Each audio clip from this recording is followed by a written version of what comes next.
našega dragoga gospodina Đure Vidmarovića, kulturocid kao opasnost, ćemo čuti sada. Naš Đuro je pjesnik, književnik, diplomat, Hrvat, politički usmjeren, jasno, član je našeg Hrvatskog nacionalnog etičkog sudišta, vrlo aktivan. Pisao je o Boki Kotorskoj, mada nije iz tog kraja, vrlo informativno. Vi znate da, kako kaže naš Josip Sečarić, veliki akademik, u Boki, u Kotoru, svaki kamen govori hrvatski. To je prepoznao i naš dragi Đuro, kojega pozdravljamo.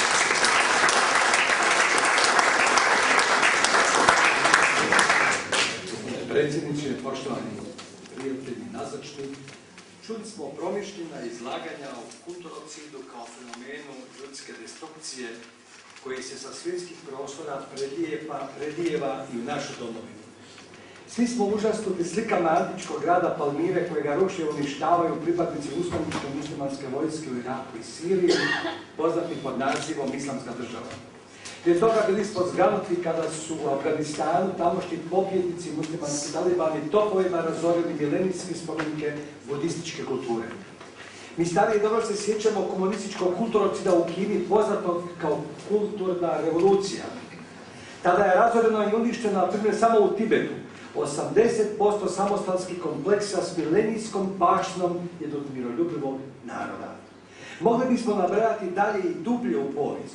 Otkuda mržnja prema kulturnoj baštini i kulturnim dobrima koja nitko ne smatra svojima. Teško pitanje. Jedan od razloga leži u uništavanju kulturnih spomenika kao važnog čimbenika etičke ili konfesionalne samobitnosti zajednice koje pripadaju. Povijest našeg naroda neodvojiva je od kulturocida koji je vršen nad njegovom baštinom kao oblikom njegove samobitnosti. Nije to od jučer. Naša arhivska građa je bila uništavana masovno i sistematski. Naša arheološka baština je uništavana sustavno. Naša tradicijska kultura je prezirana. Naš kulturni identifikacijski kod izlagan je ruinaciji kroz cijelu povijest. Pri tome nije bilo bitno je li rušitelj iste vjere ili nije. Križari su razorili Zadar, a Mlečani pljačkali naša kulturna dobra, a iste smo vjere. Zabalovanja koje na Hedervarija opljačkali naš arhiv i odneseni primarni dokumenti iz najstarije povijest našeg naroda u Budimpešti. Habsburgovci su premda katolički i tome apostolski vladari naredili su temeljito pljačkanje svih kulturnih dobara na imanja obitelji Zrinski i Frankopan, a bili su revni katolici.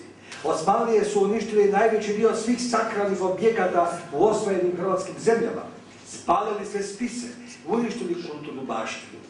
U Domovinskom ratu srbočetnički agresor nemilice uništavao kulturna dobra, uključujući i groblja, a što nije uništeno, to je opljačkano.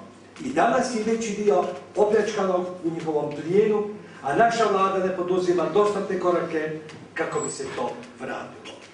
Koliko je te kulturnih dragocjenosti kako materijalne, tako i nematerijalne kulture uništeno tijekom vladavine Komunističke partije Hrvatske. Kultura je širok pojam. Nisu to samo arheološki artefakti, graditeljstvo, bibliotečki fond, galerije, muzeji. Kultura ima i svoju nematerijalnu stranu, što je s tradicijom, našim običajima, našim poštovanjem prema toj tradiciji. Ili se ona njeguje, ili se svjesno prepušta zaborav.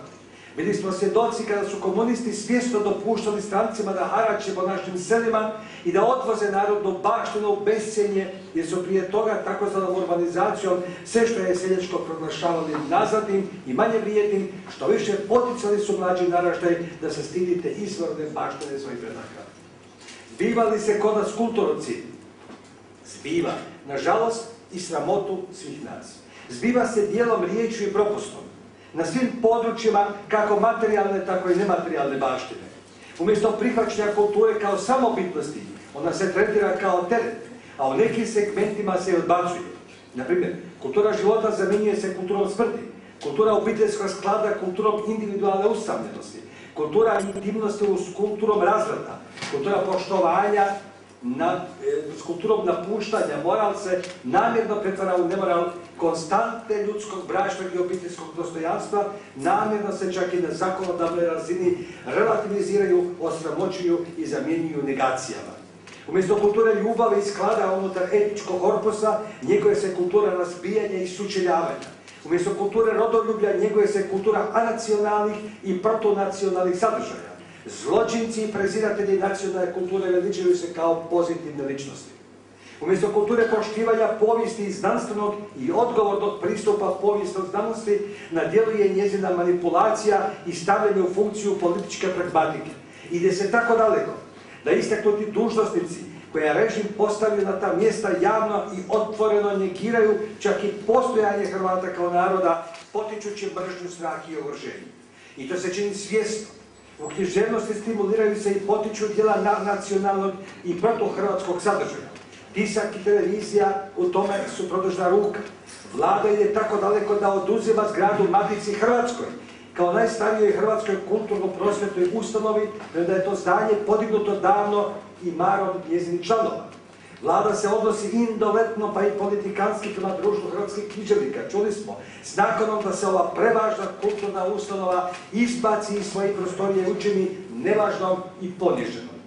Vlada stimulira filmove koji su anacionalnog i intrašovinističkog karaktera, dajući im ogromne sume novaca.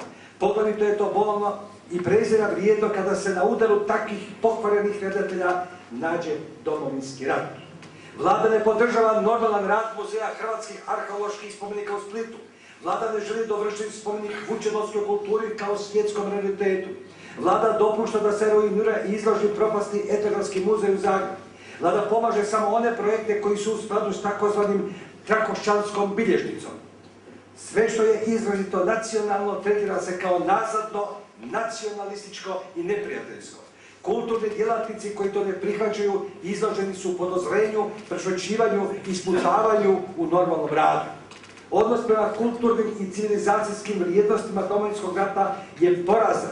Taj dio povijesti potpuno se nastoji iskriviti pa i degradirati. Vlada ima negatorski odnos prema kulturi, odnosa prema pokojnicima i grobovima. Toliko je otkriveno strašnih stratišta u kojima su žrtve ubijane od strane partizanskih pobjednika nakon što je rat okončan, a vlada se o tome ne brine. U Zagrebu je zabranjeno čak i održavanje molitvenih susreta na stratištima. Što više, tisuće kosti od tih mučenika smještene su u nekakvim vrećama za smeće, što je barbarski, jer svaki čovjek kao dijete Božje zaslužuje dostojnu sahranu. Mrtav neprijatelj nije više neprijatelj.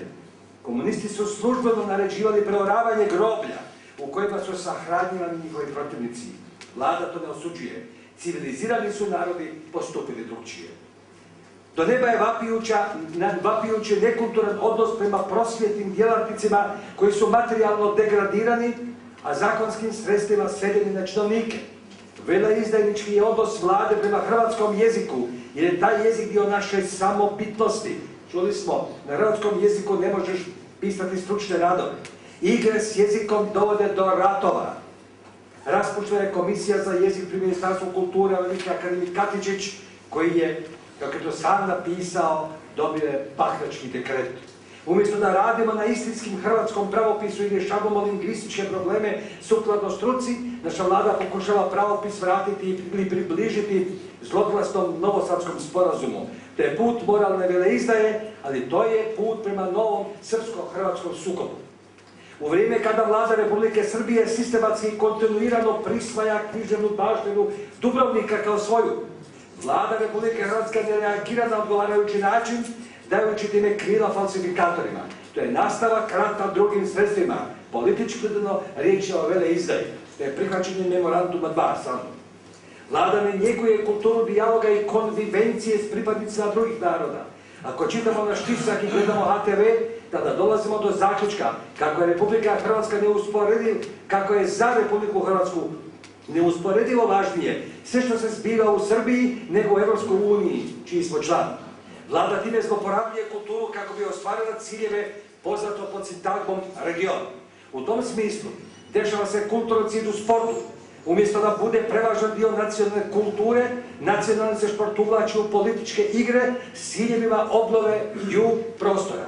Priređuju se razni incidenti kako bi se navijači, a oni su mahom rodoljubi, prikazali čak kao fašisti. Takva je politika, to je politika moralne veleizdaje.